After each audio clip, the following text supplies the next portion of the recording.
Hi guys, it's Jordan from P&P Campers. I'm just going to be doing another handover video. This one's going to be on the Romahome Dimension.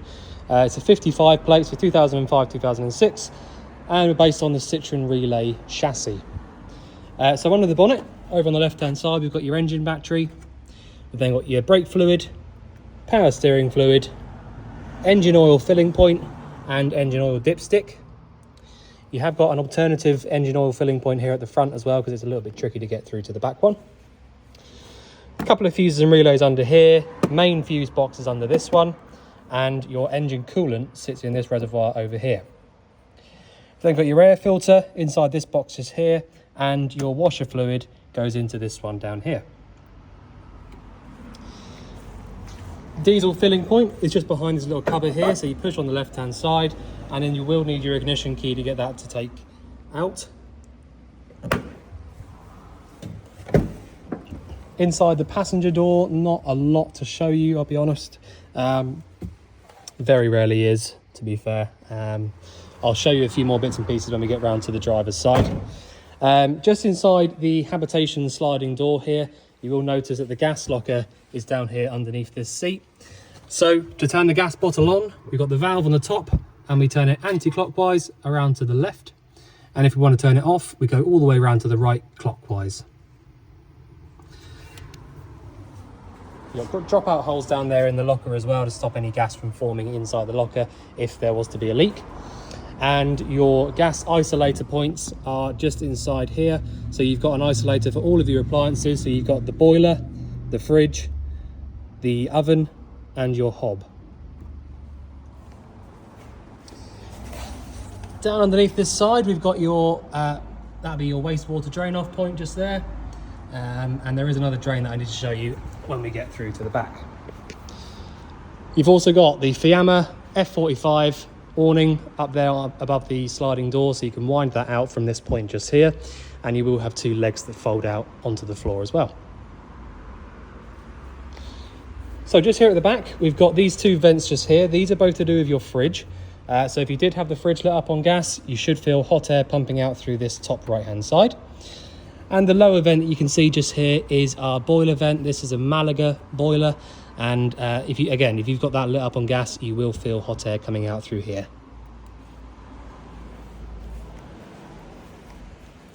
So at the back of the vehicle, we've got the centre brake light at the top. You can just about see the TV aerial up there as well. You've got a couple of standalone, well, the tables back here. This is where the tables are stowed. You have got this piece that opens up here as well if you want to, additional sort of worktop space. Once you're inside the vehicle, you can use that. Down here in this little compartment, you've got this little cubby hole. The little drain just inside there is a drain for the fresh water, I believe. So yeah, you've got the access to that just there. But yeah, there you go. So I'll go through the appliances with you when we get round to the inside of the vehicle. I'll just carry on around the outside for the minute. There's a few other bits on the other side that I need to show you.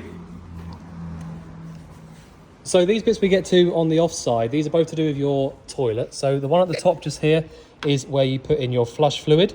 So that flush fluid is your pink fluid that you need to sort of pre-mix with water, and then you just pour it directly into here. Once you've done that, you can close this up and lock it with the key, which I'll show you which one it is. It will be the circular shape one. Oop. Circular one there with Thetford written on it. And what happens is when we turn this key, this little thing here will turn left and right. So have it over to the right first, close it up, twist it, and take the key out.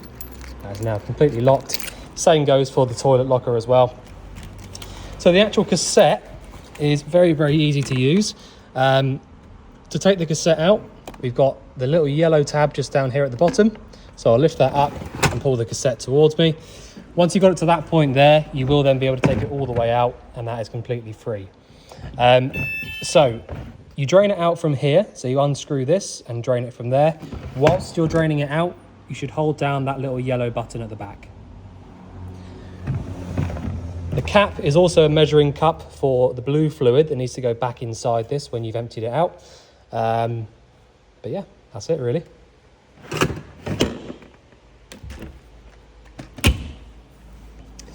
Right, we've then got down here, we've got your electric hookup point. Oh. So if you do have access to a hookup cable, it's always really handy to have that plugged in.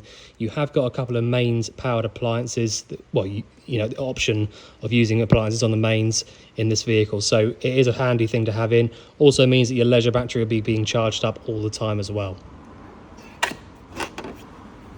Vision Plus point just there, that is for an external aerial. If you wanted to use an external aerial, you can do, although you don't really need that because you've got the aerial on the roof already. And the last thing on the outside is this, which is your freshwater filling point. So unscrew that just there, and that'll give you access to the fresh tank, and you'll be able to fill up that from there. So inside the cab, couple of bits to show you, not a huge amount, but we've got a few nice little extras on this one. So we've got on the driver's door, we've got the electric adjusting mirrors from that little dial there. So you select which mirror you want to move, and then move this around like a little joystick there to move all your mirrors. Obviously you've got your electric windows there as well. Down here you'll see there's a little pulley, which is your fridge switch. So if you wanted to use the fridge on 12 volt, you do have to use that switch just there to allow that to turn on and off. But the reason they put that there is because the 12 volt function on the fridge is for whilst you're driving. So you would just do it like that as and when you need it. You have got the indicators and lights on your left-hand stalk. Washers and wipers are on the right. Your bonnet release handle is just down here above the clutch pedal, and you've got your steering column adjustments just there to the right of that. You've got a single DIN Sony head unit, looks fairly modern to me. It's got DAB+, all of the sort of bits and pieces you would expect to have on a modern head unit. Hazard warning lights just there from the middle, and all of your heater controls are below that. So what I'm going to do is I'm just going to turn around and show you into the back of the vehicle. So what we've got at the back of the van itself, we've got this, which is your main control panel. This is a Zig unit. Zig have been making these control panels for years, and have kind of honed their craft. So really simple to use. You've got on the left hand side, you've got your battery selector. So we've got off in the middle, caravan at the bottom, and car at the top. So caravan is a symbol that basically just means your leisure battery. So if you want the power to be being fed from the leisure battery, you'd go down to the caravan symbol. If you want the power to be drawn from the engine battery, which you're never really going to want, you would go up to the top. All the time that you've got a battery selected, it will tell you the voltage just there on this little screen. So you can see there we're just between 10 and 13, which is perfect. Bearing in mind we've not got a hookup plugged in or anything like that. We've then got 3 fuses down here at the bottom, which correlate to the thing above them. So we've got the pump fuse, the lights fuse, and the aux fuse. We've then got on, and then obviously off, going up like that. And that basically, having those 3 on just there will give you power to all of your lights. Anything 12 volt related will then have power basically. So you can then go ahead and use all of your lights individually and make it your own, you know, like that. So these are the 3 that you're going to want to have on if you want to have 12 volt at everything inside the vehicle.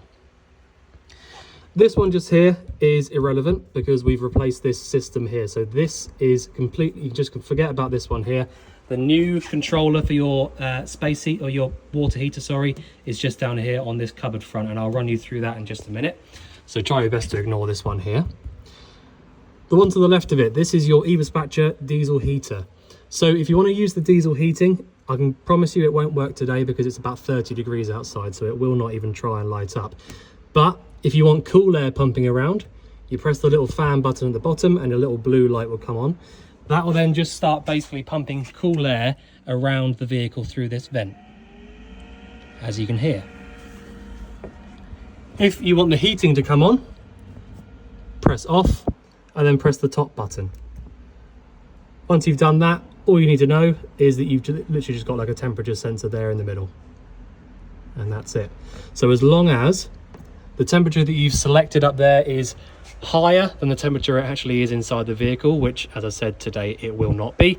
And assuming that you've got some diesel in your tank, you should be able to heat the van up wherever you are. Above all of that, we've got the water gauge, which is showing us empty at the moment because it's pretty well empty. And at the bottom here, we've got your 240 volt trip switch, or your main power isolator for the fridge. So if we were hooked up on the mains and you wanted to use the fridge on the mains, which I'll show you how to do in a minute, you will have to have this switch turned on. In the cupboard next door to that, we've got this, which is your TV aerial booster. Now you can turn that on and off from this switch just here. But basically, if you want to have a decent signal coming through to any of your coaxial slots, or your aerial sockets inside the vehicle, you will have to have that switched on.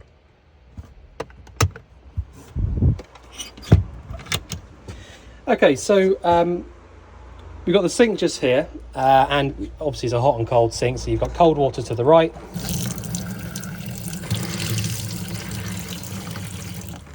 And hot on the left.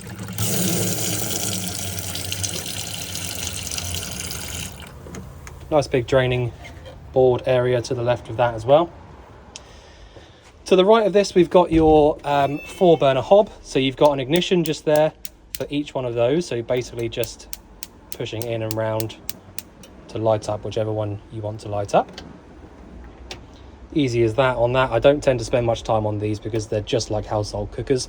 Really, really simple to use and tend to be very, very reliable.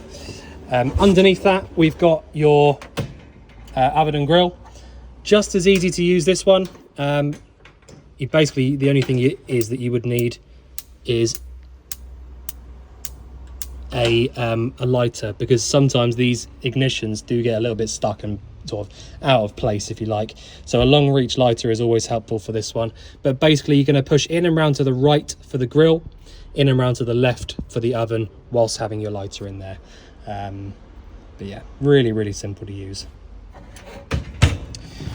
Down below that, we've got a bit of storage, and then to the left of it, more storage again, and a cutlery drawer in there as well.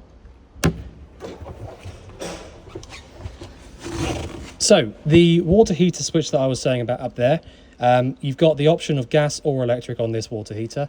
So if you want to light it up on the gas, all you need to do is what I've done just there. Literally just turn the button down to gas and it will light itself up. When it lights up, you'll get a little green light come on, as you can see. And after about half an hour or so, you'll have hot water coming through all your taps. The one to the right, if you have the electric hookup plugged in, you can select 230 volt there as well. And it will start basically just working on mains. You can use them both at the same time if you want to, but in my opinion it's a little bit unnecessary. They both work really quickly, so if you are going to have it hooked up on the mains and you want to use it on the mains, just use the mains one on the right. And if you don't have the mains cable plugged in like I don't, just use the gas. So turn that off now, and that is our water heater switched off. The fridge, this is a Dometic 3-way fridge. It's called a 3-way fridge because it works on gas over here on the right. That's all this section here. 240 volt electric and 12 volt electric. Now for the 12 volt, I did say already that you've got the switch in the cab for that one. The electric, the 240 volt electric there, the green one, you will need your hookup plugged in for that to work as well. So that's literally just that switch there, and your temperature dial for that side is here. So you can leave the red switch turned on like that because it won't do anything at all until you turn that switch on in the cab anyway. But the green switch will not do anything until the hookup's plugged in. Now both of them, you can expect to wait a good 3 hours or so for the fridge to get properly cold on the mains or the gas. The 12 volt is only really for holding the temperature whilst you're driving, hence the switch in the cab. So pre-cool the fridge either on gas or the mains electric before you leave, and then switch over to the 12 volt function whilst you're driving. To light it up on the gas, we've essentially got this ignition switch over here on the right, and then a gas valve here to the left. So push in and round to the left on the valve.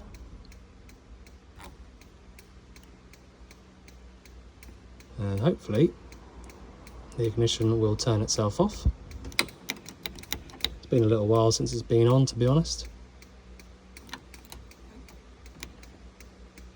It's very, very hot outside, which doesn't help either. So just going to turn that off for a minute. I'll give it another go in just a minute. Unfortunately, it's 30 odd degrees outside, and sometimes these do struggle to light up when it's really hot. So just try again. If not, I'll have to give it a little clean out after the video, which is just normal stuff really. Give it a little service. Okay, so I'll do that. But basically the idea behind it is you've got an ignition switch just here on the right hand side and a gas valve just there. So you push in and round to the left on the gas valve whilst your ignition's going, and it should stop the ignition from running when it lights up. So obviously that'll be 100% working when the vehicle is picked up or delivered. So I'll give that a little service after the video. So yeah, that is the fridge. That's the 3 functions on the fridge there. Down below the fridge, we've got another 240 volt isolator. This one's for the water heater. So that is the 240 volt switch just here that I was just saying about. So if you're hooked up on the mains and you want to use the water heater on the mains, you will have to have that switch there turned on as well. As I said, you've got the extra worktop just here if you should want that out. Nice and easy. Bathroom, there is a light inside the bathroom, as you can see. So you've got the hot and cold tap inside the bathroom here as well. The only thing I tend to run through in these bathrooms is the toilet, to be honest, because the rest of it's really, really easy. So the actual toilet top itself will swivel wherever you want it to go to. The flush handle is this one just here on the left. So if I lift it up on this and push down, you will see flush fluid pumping around. So that's how you use these toilets. Underneath you've got a little grey handle which, when you push it to the right, drains any fluid inside here into the cassette. Make sure you pull this back, and that's it. That is how you use the Thetford toilet. Couldn't be much easier than that. A little bit of storage up here above there as well, and we'll turn that light off.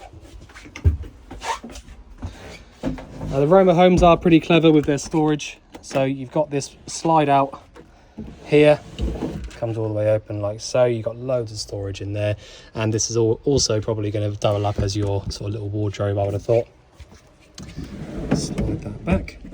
And I'll just make sure there's no other bits and pieces that I've missed out. I don't think I have.